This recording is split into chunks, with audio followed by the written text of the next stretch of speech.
Здравейте! Радвам се, че отново сме заедно след известно прекъсване. Темата на днешното видео е звездната орнаментика на нашите ведически предци.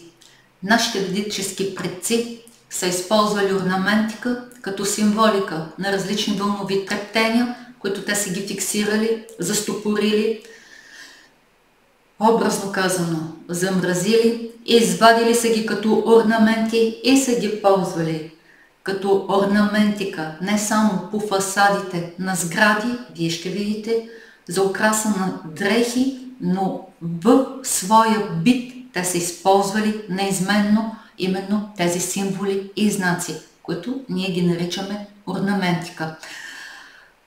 Колко дълбоки познания са имали нашите ведически предци, ще видим и сами. Бързам да кажа, че тази символика се намира по цялата планета, без изключение, от един континент на друг, на който и континент да се прехвърлите, вие ще ги откриете навсякъде, защото ведическата култура е била една единна култура, която е носила в себе си истинските знания за космоса и човека и ги е дала под формата на различни видове знаци.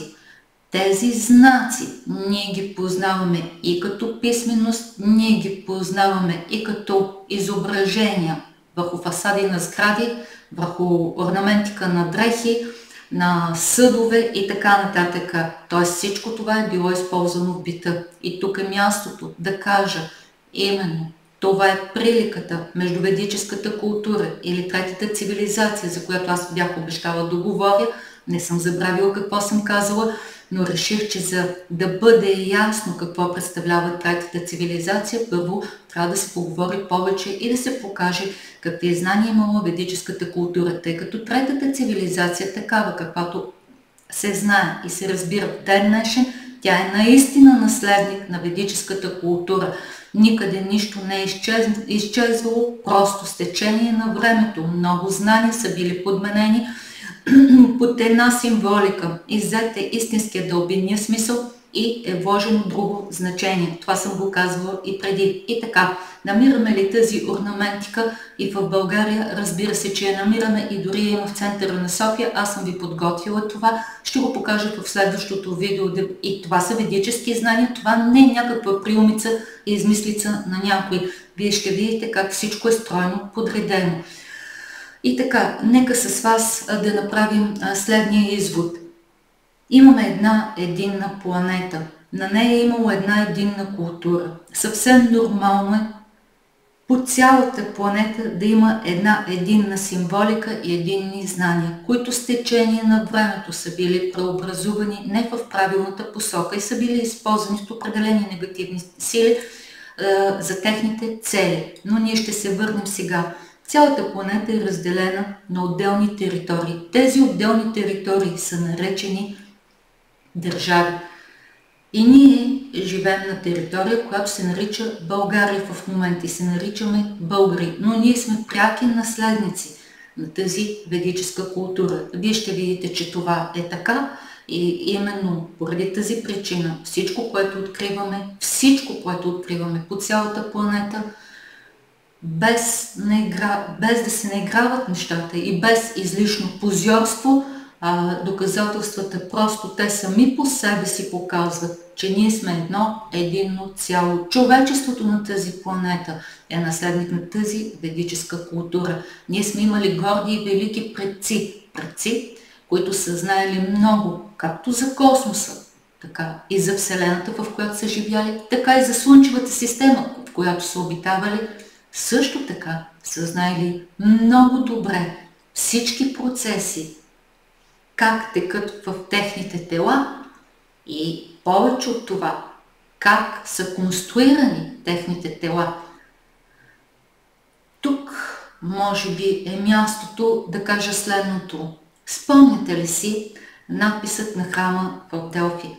Човече, познай себе си и ще познаеш Вселената и боговете. Нашите предци, а и това е ведически принцип, между другото, именно това са правили. Те са имали тези знания. И за това тази звездна орнаментика, откъде те са имали тези знания? Когато вие сте развит и виждате онази ведическа култура, която е била толкова развита, че е виждала самото трептене на енергиите, какво е правила тя? Тя ги е фиксирала и просто ги е изваждала като знаци. Тези знаци се наричат символи.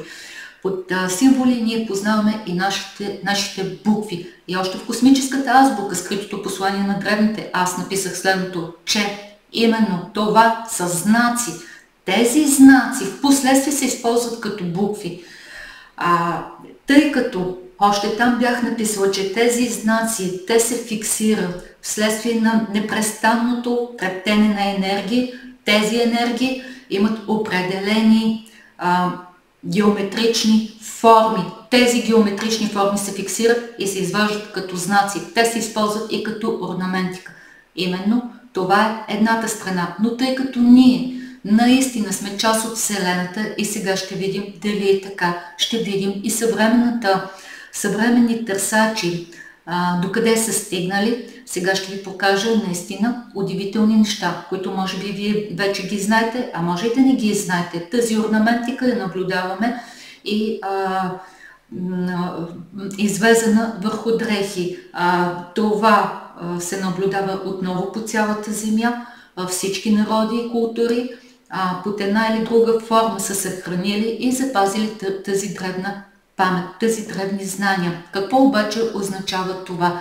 Че нашите предци, виждайки това, което са виждали, те са виждали трептенето на енергии. Тези енергии, те са ги обозначавали и са ги фиксирали тук, на това поле, като определен вид орнаментика. Тази орнаментика има своите излъчвания и трептения и, както знаете, тя влияе, има определени херци на трептение. Тя влияе върху нашата генетика, върху нашата памет и така нататък. Ще видим дали е така. Всичко това се открива и в България. Точно, че сме наследници на тази древна ведическа култура. Това го има. Аз ще ви го покажа в следващото видео, но тук ще избързам и ще кажа следното, тъй като аз казах, че ще говоря за третата цивилизация. Третата цивилизация не е такава, каквато се разбира от инките, как е дадена и как се разбира сега от окултистите. Под третата цивилизация тук какво има? Предвид нещо друго. Под трета цивилизация имам предвид, че имаме източна цивилизация, западна цивилизация и една цивилизация, която се нарича трета цивилизация или цивилизация Рус. И тук, въпреки всичко, ще избързам и отново ще кажа следното. Руска нация не е имало. В 1918 година до 1918 година в Русия хората са се записвали по професии. Впоследствие Рус, аз съм казвала, че Рус означава сур или слънце. Ние сме слънчева цивилизация. Третата цивилизация е слънчева цивилизация. Защо е слънчева цивилизация? Защото слънцето е символ на светлината, а светлината произлиза от звука и така нататък. Тоест, слънцето е просто един символ на това, което се крие зад него, това, което го е създало. Именно ние сме наследници на тази слънчева цивилизация. Символиката отново ще открием навсякъде. И тук ще избързам да кажа, че тъй като в 1918 до тогава в Русия са били записвани хората по тяхна професия, по професиите, които са упражнявали, по уменията, които са имали. В последствие обаче, през 1918 година, тогава започват да ги записват именно наименованието на цяла цивилизация се дава на една нация. Вижте как се подменят нещата. И аз не казвам, че в Русия няма хората, които са наследници на тази цивилизация. Разбира се, че ги има. В България ги има, в Америка ги има, по цялата земя ги има. Така, но тук по-интересното е следното. Веднага тук ще избързам и ще кажа каква е разликата между източната цивилизация, западната цивилизация и тази трета цивилизация, слънчева цивилизация, цивилизация Рус или ведическа цивилизация. Тя е пряк наследник на тази ведическа цивилизация. Каква е разликата между изтока, запада и тази цивилизация, трета цивилизация? Изтокът се грижи повече за душата, изцяло в последствие, както виждате, вследствие на създаване на различни религии. била прихваната, тези знания, дълбинни космически естествени знания са били прихванати и са били разделени на различни религиозни признаци. И така, източната цивилизация, с една дума казано, се грижи повече за духа, като пренебрегва тялото и материята. Тя казва, че всичко това е илюзия. Западната цивилизация обаче, така каквато я знаем днес, виждате, тя се грижи повече за тялото, за нея дух и душа. Те дори в речника нямат жива душа, нямат такива словосъчетания. Защо? И единствено нашата трета цивилизация, която е пряк наследник и е запазила и съхранила ведическата култура, именно тя обединява изтока и запада. Грижата за духа, грижата за тялото трябва да са единни. Това съм го говорила много назад във времето, преди още да знае, че има ведическа култура и така нататък. И съм казала, че всичко трябва да е едно. Ние сме едно единно цяло и ето сега потвърждение ще видите. Аз съм ги подготвила, ще ги извадила съм ги и ще ви ги покажа, разбира се.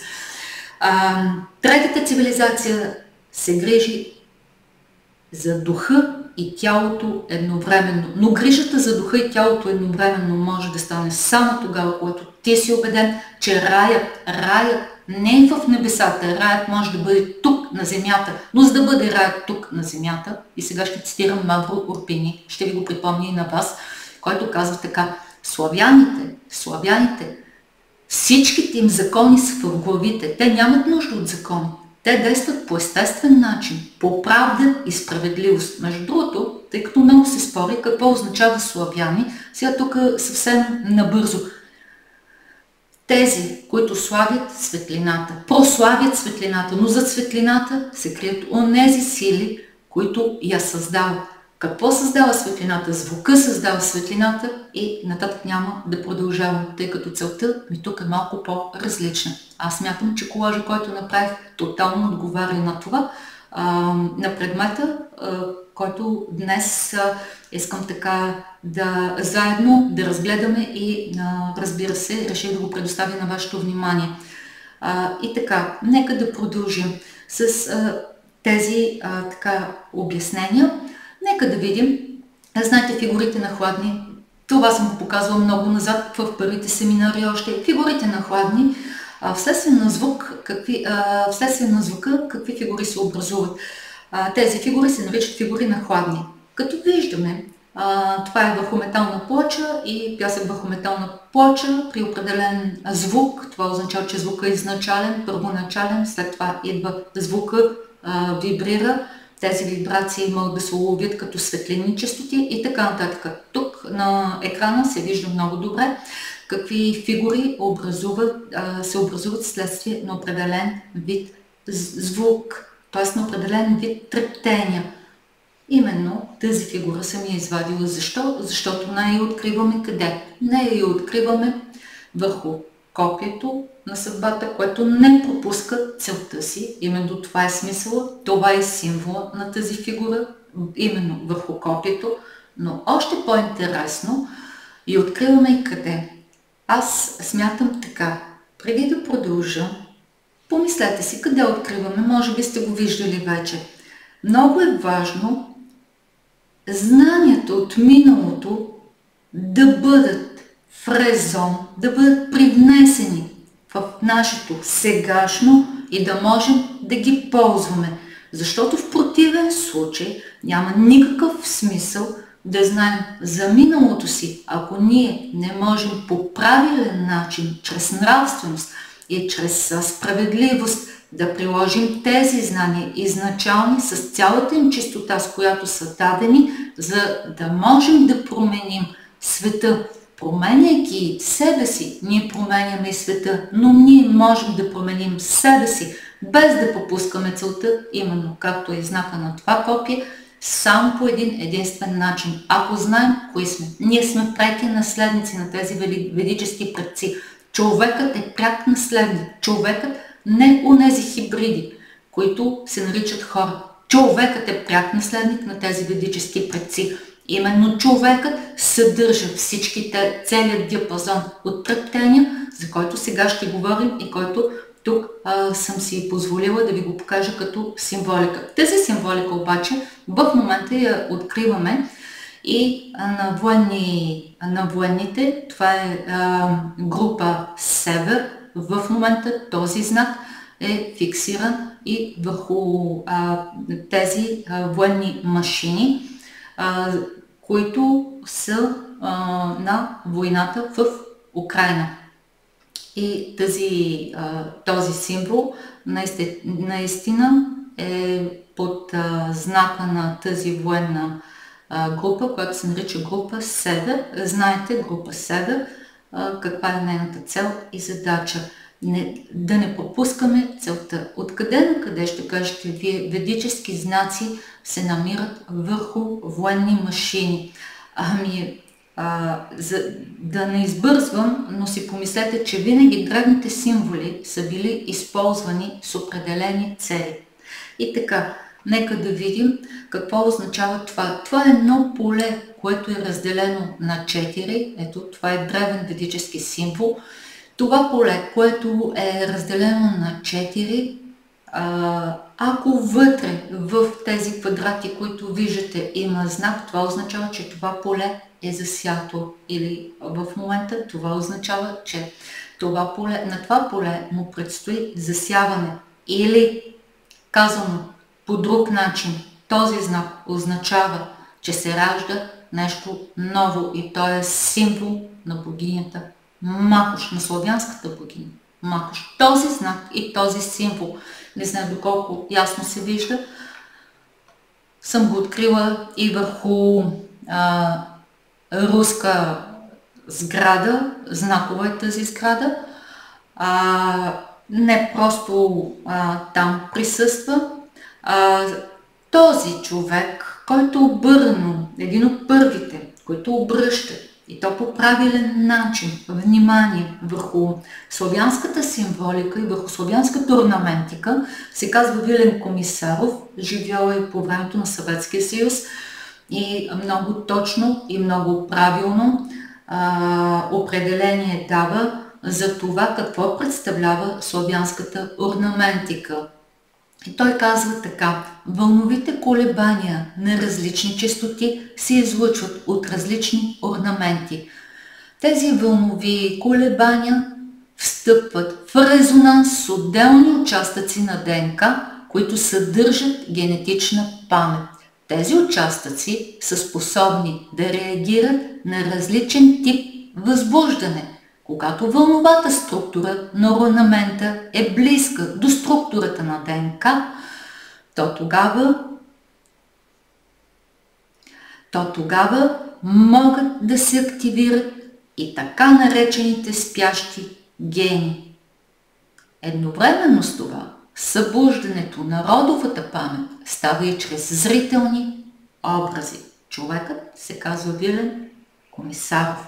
Бил филолог и изобщо има доста интереси. Това, което казва той, е подтикнало много учени, и това е още по времето на Съветския съюз, започнали са да правят наблюдения и в днешно време вече с напредването на нанотехнологиите какво откриваме. Това е фигура, която се образува след като е погледната под микроскоп, чрез така напредналите нанотехнологии. Тази фигура е същата, която ви показах преди малко, която е и на камиона на група Север, която е древната изначална фигура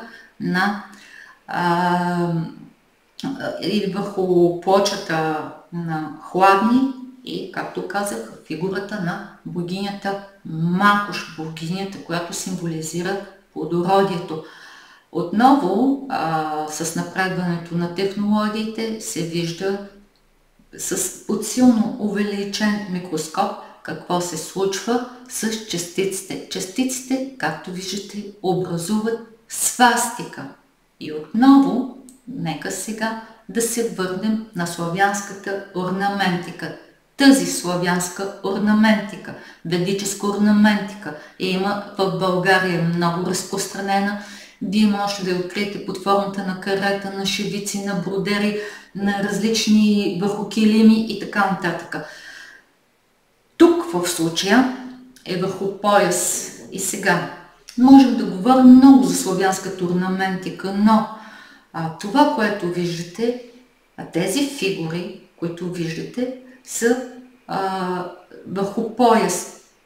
Тези фигури излъчват с честота 15 Hz.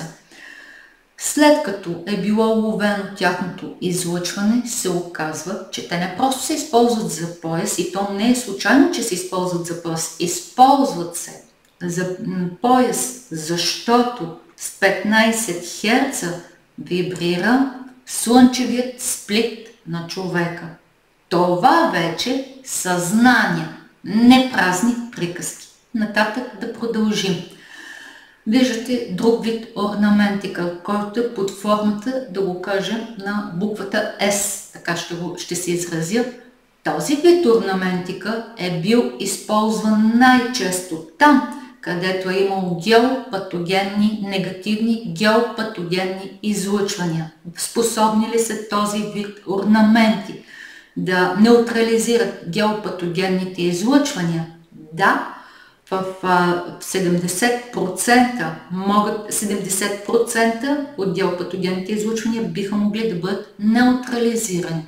Тук обаче откриваме нещо още по-загадъчно и интересно и, разбира се, красиво. Това, което наблюдаваме, е орнаментика, която се е ползвала, и когато са се правили дрехи с такъв тип шивици, тя се е ползвала за вшиване в тези дрехи на този вид бродери с цел подобряване работата на белите дробове и бронхите. Т.е. тя вибрира с такава честота, с която вибрират белите дробове и бронхите. Не случайно е под формата на лебед. Аз тук ще обърна внимание на следното и ще кажа така. Спомнете си, че именно ведическата култура, в ведическата култура се говори много за лебеда. Лебеда като символ на дълбоко знание, дълбоко просвещение. И тук ще обърна внимание на следното. Всички тези орнаменти, които показах и които ще покажа, следват законите на златното сечение. Но съм ви подготвила една още по-голяма изненада и ще видите след малко каква е. Това е лента за глава, връзвали с я на главата. Тези фигури също излъчват такъв тип честота, която синхронизира работата на главния мозък, успокоява съня и създава поддържа образното мислене, плюс успокояващо влияние има върху нервната система. Не случайно всички тези орнаменти и всичко това, което ви показвам, е било вшито и избродирано и е било ползвано, както и сами се досещате, в бита. Не само върху дрехи, върху кърпи, върху чершафи е било бродирано. Изобщо ние такъв вид орнаментика откриваме и ето върху дрехи, ленти за глави, те са поддържали определен вид вибрационно състояние. Определени фигури като символи са били бродирани там, където е било необходимо на човека, за да поддържат определено стабилно енергийно поле. Но тук ще кажа и нещо друго, а сега ще избързам, да видите, че нищо не е случайно и че никак не съм голословна. Тук в момента вие виждате деветлъчна звезда. Деветлъчната звезда е славянски символ, ведически символ. А защо е ведически символ? Ще видим след малко. Аз съм я показвала много преди в видеа деветлъчната звезда, но тук специално какво съм извадила. По целен микроскоп, човешката клетка, аз съм говорила за човешката клетка и съм ви казвала, ако си спомните в предишни видеа, и съм ви казвала, че човешката клетка има размерите на цар. Тоест, ние сме царски особи. Да видим дали не е така. Тогава ви го казах, ето сега да потвърдим това, което съм казала. Човешката клетка, когато се погледне под микроскоп, проводимостта, финните нишки, от които е изградена самата клетка, при разрез на тези финни нишки, които образуват човешката клетка, под микроскоп, под силен микроскоп се наблюдава именно това, което е на вашия екран. Това е вследствие на такъв разрез на финните нишки на човешка клетка. И ние имаме 9-лъчна звезда. 9-лъчна звезда. Тази 9-лъчна звезда е била изобразена от нашите предци под формата на символика и това се знае, че това е звездата на първоначалния огън. Звездата на първоначалния огън. Звездата на творението на висшите светове. На Инглия се нарича още. Звездата на първичният огън. Това е по знанията на нашата ведическа култура. Следователно, какъв извод можем да си направим с вас заедно? Че нашите предци са виждали структурата на човешкото тяло, оттам са извличали това, което са виждали и са го реализирали под формата на орнаментика върху дрехи, върху сгради, върху всичко, което ги е заобикаляло. Това може да го направи само възвисена култура, която знае, че световете са дълбинно проникнали един в друг и че тук на тази земя е възможно да се живее толкова добре, колкото и на всяко друго място. Че тук раят на земята е възможен, т.е. за тях е бил абсолютно възможен. И така, това е звездата на първичният огън. Отново, тук върху календара, аз ще го увелича, за да видите колко мъдро, колко правилно, как всичко е дадено точно и ясно. Това отново е славяно-арийски календар. Тук ще видите, че в основата аз казах, че тази звезда, 9-лъчна звезда,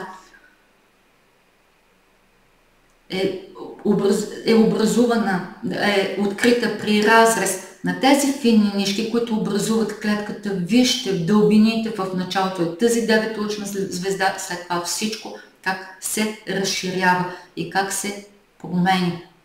Тоест, всяко нещо има своята символика, свой смисъл.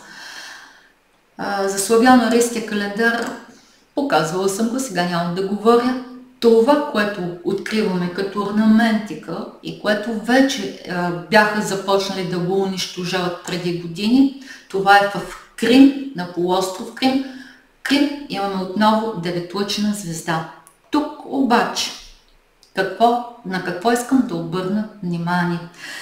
В зависимост дали плоско или обемно ще бъде изображението, в него има, разбира се, разлика. Тук обаче, на какво искам да обърна внимание? Не по-малко озадачаваща от тази звезда е и свастиката. Свастиката е открита. Отново я откриваме върху много бродери, върху килими, върху дрехи, върху съдове. И отново, чрез нанотехнологиите на дълбинно ниво, при вибриране и трептене на енергиите се вижда отново свастика.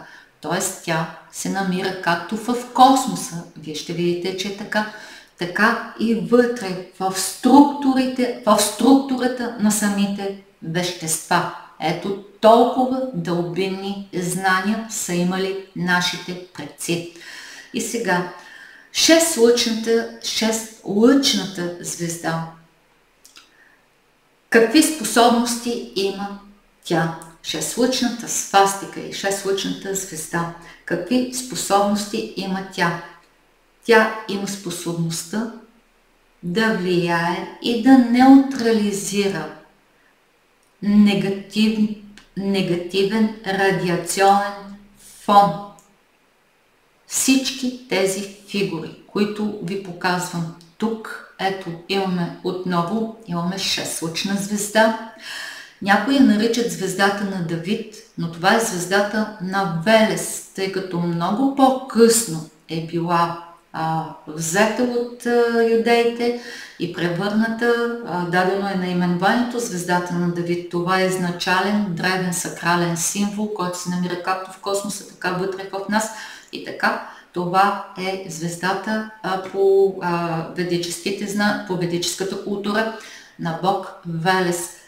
Както знаете, наименованията на дадени богове са дадени не просто защото зад тях се крие дадена личност и това го имало наистина, но за тях, за всички тези неща са се криели ето такива древни сакрални знания. Каква е ролята на тази звезда, която ви показах?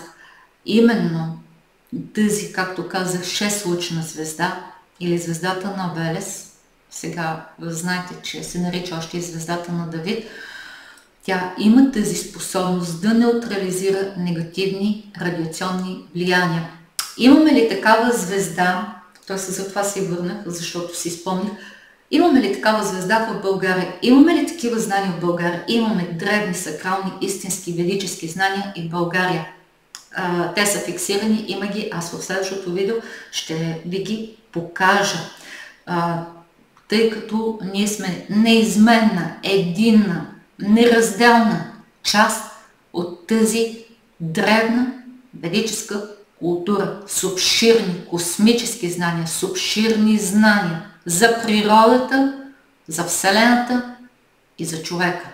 Отново тук ви показвам орнаментика на свастика. Както казах, всичко, което е в космоса, го има и в нашето тяло. Всичко това е било извадено и е било използвано в бита с една единна цел. Когато имаме такъв вид орнаментика, това означава, че имаме трептене на определени вълни. Тези вълни неутрализират даден вид негативни структури или трансформират, или пък подпомагат даден вид генетика, която е спяща, да се развива. А ако сте на такова ниво и сте развит, то само поддържа вашето развитие и не позволява на негативни мисъл, форми и чужди излъчвания, негативни имам предвид, да се докосват до вашето естество. Дали това е така, то ще е предмет и на следващото видео и ще видим какъв вид орнаментика, как работи и с каква цел. Тук отново съм извадила да видите, че всичко, което е виждано като трептение и вибрация от нашите предци, то е неизменно било въплъщавано в бита. И това може да го направи само култура и цивилизация, която е убедена и знае, че това, което е в космоса, великият начин на живот, живота по правда, по справедливост, може да бъде въплатен и тук на Земята. И сега да видим дали не е така. Ако забелязвате това, което показвам тук в момента, обърнете внимание как завършва. Това е кърпа, извезена кърпа с свастика съответно и не само с свастика, с хармонични фигури, с трептения, които са уловени, трептения, които просто са застопорени чрез извезване върху тъкан. Самата тъкан, както можете и сами да се досещате, символизира самата основа на Вселената. Аз мога да кажа и повече от това. Това е ефира. Върху този ефир какво се наслагват? Се наслагват вълни и той пренася тези вълни. Тези вълни са безлични, както съм писала в космическата азбука, скриптото послание на древните. Тези вълни са безлични и те стават лични само когато минат през фокуса на дадена същност, т.е. през вашия фокус в случая. И тогава те стават лични и те имат вашата характеристика. Но тази орнаментика, както виждате, тя не е случайна. Не е случайно под тази форма. Тя е била и правена и по сгради. Виждате, това е сграда от Русия. И тук на какво искам да обърна внимание. Имаме тук на тази сграда, просто не само фасадата имитира тази кърпа, която показах, но тук имаме отново едно колело с 6 спици, ще го нарека аз. Защото в колелото има спици. Но в зависимост от това как ще го погледнем, Можем да ги наречем и лъчи. И отново ще повторя. 6 лъчната звезда има способността, такъв вид орнамент има способността да неутрализира вредни радиационни влияния.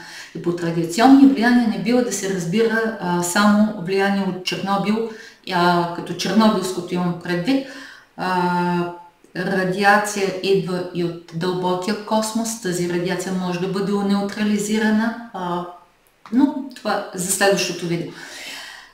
И така, да видим, тъй като свастиката е разпространена навсякъде, да видим предците. Какво са виждали? Всичко е едно към едно било видяно и така както е видяно, то е снето, то е въплатено тук на Земята. И пак повтарям, това може да го направи само цивилизация, само култура, която има намерение да сведе рая тук на Земята. Т.е. тази ведическа култура, чието неизменен наследник е третата цивилизация. Какво имаме в небето? В небето имаме, в звездното небе имаме свастика. Тази свастика, общо взето много в атласите не се показва. Виждате тази свастика. Ние не говорим, когато се движат малката и голямата мечка около полярната звезда, че образуват свастика. Това е друго. Ние имаме свастика, съзвездие, което се нарича свастика в звездното небе.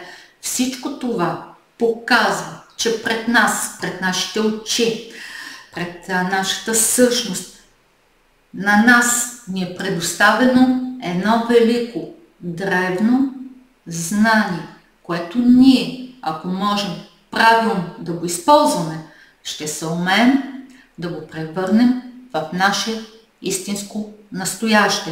Тук сега ще кажа само няколко думи за това, що се отнася до орнаментиката върху дрехи.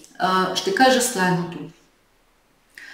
Можете да използвате естествени тъкани с различни бродери, с различни шевици и орнаменти по тях, които имат определени честоти на излъчване, подпомагат и стабилизират определен вид излъчвания от вас самите, но това ще ви помогне само при условие, че вие сте нравствен, че действате по правда и по справедливост. И нищо друго на тази планета няма значение, освен това. Всички останали битийни неща трябва да са на второ място. Ако обаче много хора, сега вече тръгнаха, започнаха да възпроизвеждат такъв вид древни ритуали, казват те, обличат се с такива дрехи, с такава орнаментика, с такива шевици по тях и украси. Аз ще кажа следното.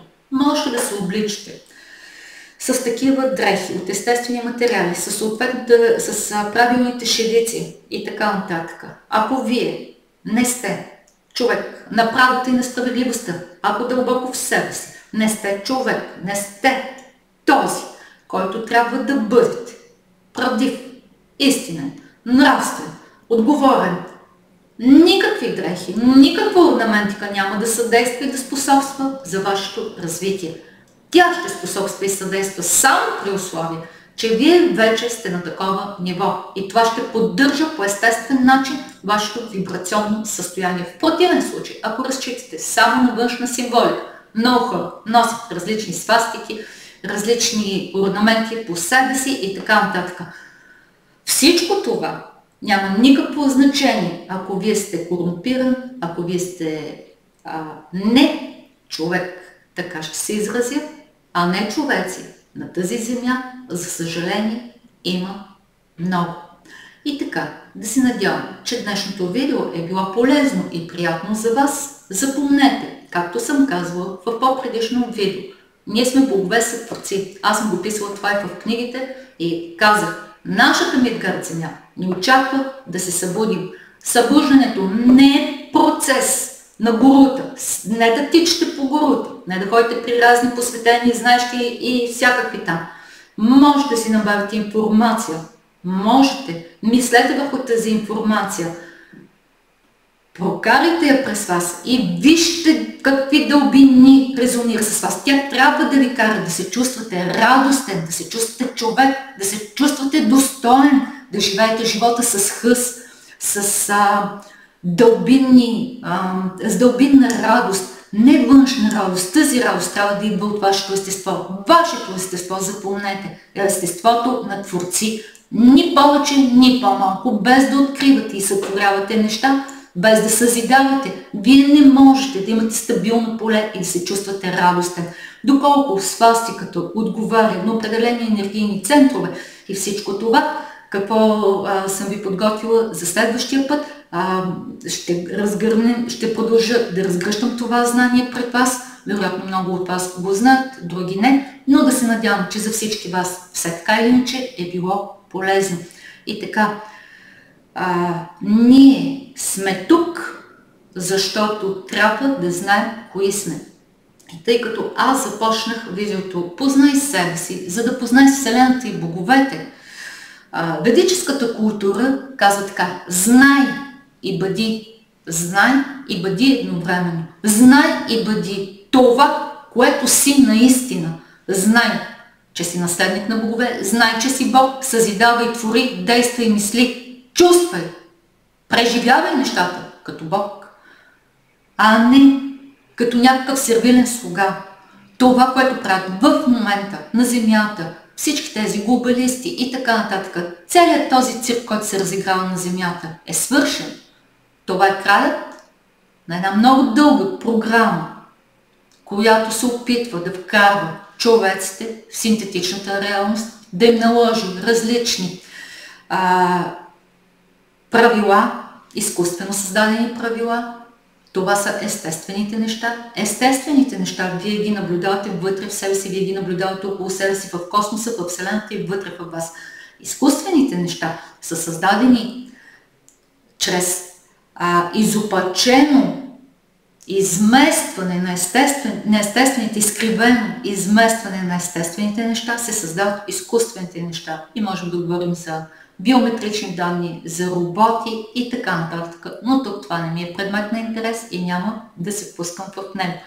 Не се бойте от нищо, само едно ще ви кажа: каквото и да се случи, предстоят усилени неща да се случат, наистина така. Каквото и да се случи.